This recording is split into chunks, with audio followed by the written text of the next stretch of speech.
আসসালামু আলাইকুম সম্মানিত খামারি ভাই বোনেরা, যে যেখান থেকে দেখতেছেন আশা করি সকলেই ভালো আছেন। আজকে যারা অনেক দিন তো বাচ্চার দাম অনেক বেশি ছিল, আমরা আসলে দামি বাচ্চার সময় সবাই পারাপারি করি। আলহামদুলিল্লাহ বাচ্চার দাম এখন অনেকটাই কম। আপনাদের যাদের খামার এখন পড়ে আছে এখন বাচ্চা উঠাইতে পারেন আমি মনে করি, যেহেতু আপনার বাচ্চার দাম দৈনিকই কমতেছে। কালকে 50 টাকা 48 টাকা পর্যন্ত বাচ্চার রেট গেছে। যারা বাচ্চা নিতে চান আমাদের বাচ্চা অ্যাভেলেবেল আছে, ডিজি কোম্পানির বাচ্চা। আমাদের সাথে যোগাযোগ করতে পারেন পেজে দেওয়া নাম্বারে। আর এখন কম দামের বাচ্চা এখন একটা রিস্ক নিতে পারেন। আসলে 70 টাকার বাচ্চা 80 টাকার বাচ্চা নিয়ে কিন্তু কেউ তেমন একটা লাভবান না, অনেক ক্ষতিগ্রস্ত।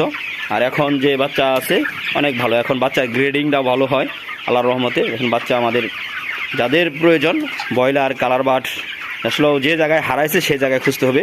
অনেক খামারই ক্ষতিগ্রস্ত ভাইরাস জড়িত কারণে, মুরগির দাম না থাকার কারণে। যারা আমরা এখন মুরগি বেচতেছি এই মুরগিগুলো প্রায় 70 টাকা রেট ছিল অনেকের, 70 থেকে 80 টাকা। তাই আমরা যারা বাচ্চা নেবেন ইনশাল্লাহ আমাদের সাথে যোগাযোগ করতে পারেন।